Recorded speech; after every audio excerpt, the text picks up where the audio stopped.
இன்றைய இதமான காலை தென்றலில் அனைத்து அன்பும் பண்பும் பாசமும் நேசமும் நிறைந்த நட்புகளுக்கும் உறவுகளுக்கும் என் இனிய காலை வணக்கம். இன்று ஒரு குறள், அதிகாரம் 40, கல்வி, குறள் எண் 395.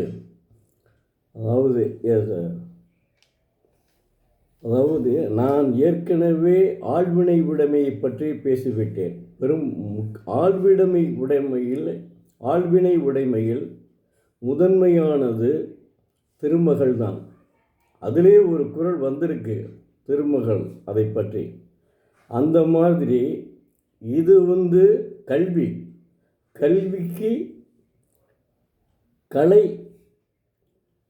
கல்விக்கு கலையரசி, கலைமகள், கல்விக்கு கலைமகள், முயற்சிக்கு திருமகள். ஒரு படம், ஒரு 60 வருஷத்துக்கு முன்னாடி கூட ஒரு படம் வந்திருக்கு, கல்வி சரஸ்வதி சபதம் சொல்லிட்டு. அதில் கல்வியா செல்வமா வீரமா என்ற ஒரு பாடலும் வந்திருக்கிறது. ஏன்னா இன்றைய மாணவர்களுக்கு தெரிய வாய்ப்பில்லை, அதனாலும் சொல்கிறேன். ஆனால் தெய்வப்புலவர் திருவள்ளுவர் வழியிலே நாம் பார்த்தால் நமக்கு தேவை கல்வி மட்டுமே. திருமகளும் வேண்டாம், ஆனால் திருமகளும் வேண்டும். ஆனால் திருமணம் நிலையில்லாதது.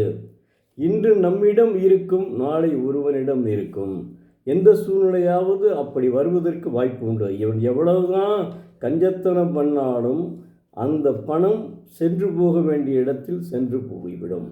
அதற்குத்தான் கலைமகள் நமக்கு தேவை. கலைமகள் தான் நமக்கு மிக முக்கியம். இன்றைய மாணவ செல்வங்களே, கலைமகள் தான் உங்களுக்கு முக்கியம். கல்வியை படித்தால்தான், கல்வி அதிகாரத்தை முழுவதுமாக நீங்கள் படித்துவிட்டால் நிச்சயமாக கலைமகளினுடைய அருள் உங்களுக்கு கிடைக்கும். அதாவது உடையார் முன் இல்லார் போல் ஏக்கற்றும் கற்றார் கடையேறே கல்லாதவர். தெய்வப்புலவர் திருவள்ளுவர் செல்வர்கள் முன்னே வறியவர்கள் நிற்றல் போல தம்முடைய ஆசிரியர் முன்னே நின்று கல்வி கற்றவர்களே உயர்ந்தோர் ஆவார். அவ்வாறு கற்பதற்கு நாணமுற்று கல்லாதவர்கள் இழிந்தோரே ஆவார் என்கிறார்.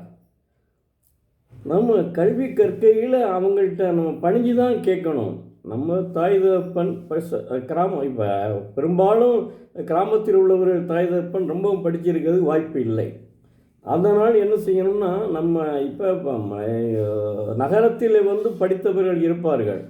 அதனால் நீங்கள் என்ன செய்ய வேண்டுமானால், மாணவ செல்வங்கள் ஆசிரியரிடம் பணிவான முறையில் நின்று கல்வி கற்க வேண்டும். அதனைத்தான் தெய்வப்புலவர் உணர்த்துகிறார்.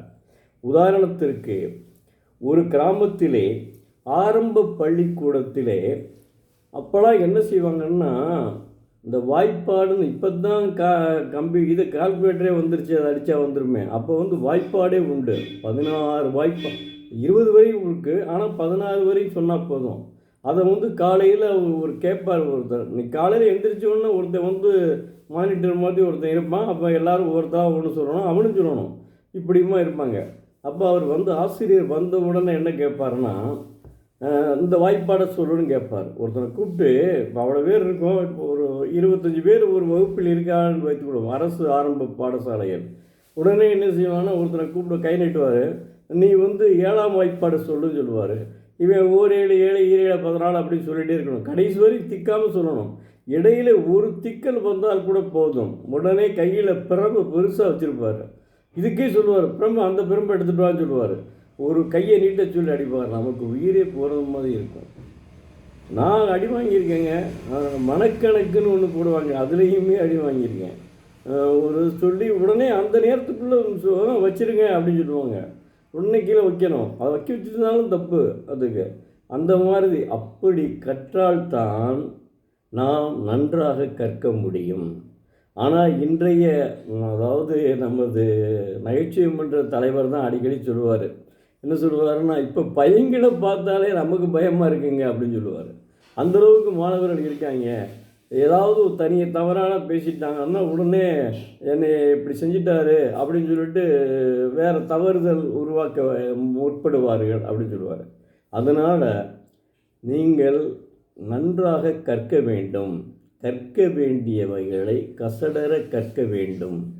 அது அப்படி கற்றால்தான் நீங்கள் என்ன எண்ணுகிறீரோ அது மாதிரி ஆக முடியும். அதற்காக உடையார் முன் இல்லார் போல் ஏக்கற்றும் கற்றார் கடையரே கல்லாதவர். அதாவது ஆசிரியரிடம் செல்வந்தர் எப்படி பணிவாக ஒருவனிடம் பணம் வாங்குகிறானோ, வறியவர்கள் நின்றது போல தம்முடைய ஆசிரியர் முன் நின்று கல்வி கற்பதற்கு கல்வி கற்றவர்களே உயர்ந்தோர் ஆவார்.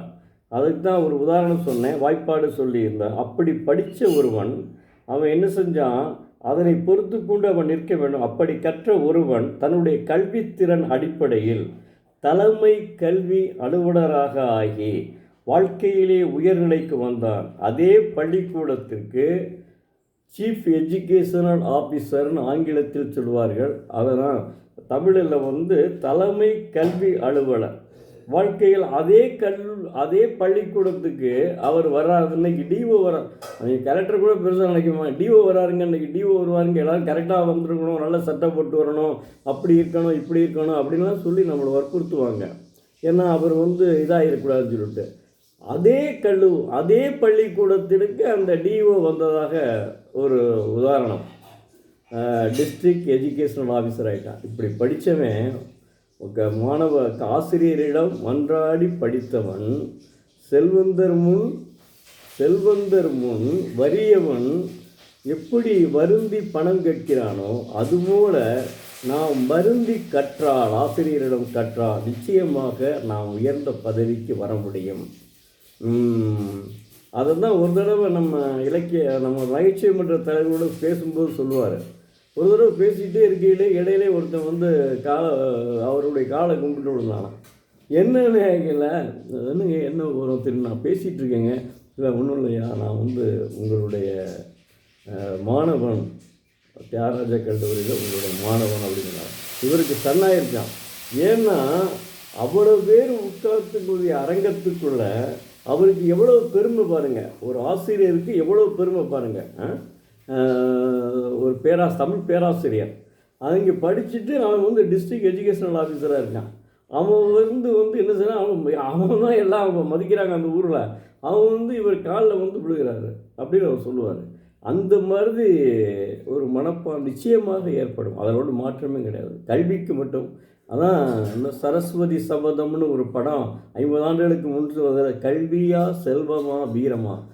திருக்குறளை படித்தாலே நமக்கு கலைமகள் தான் வேண்டும், திருமகள் வேண்டும் என்றால் முயற்சி ஆழ்வினை உடைமையும் படிக்க வேண்டும், கல்வி என்ற அதிகாரத்தையும் படிக்க வேண்டும். அப்படி படித்தால் நாம் வாழ்க்கையில் முன்னேறலாம். நன்றி, வணக்கம். நாளை மீண்டும் ஒரு குறளை பார்ப்போம்.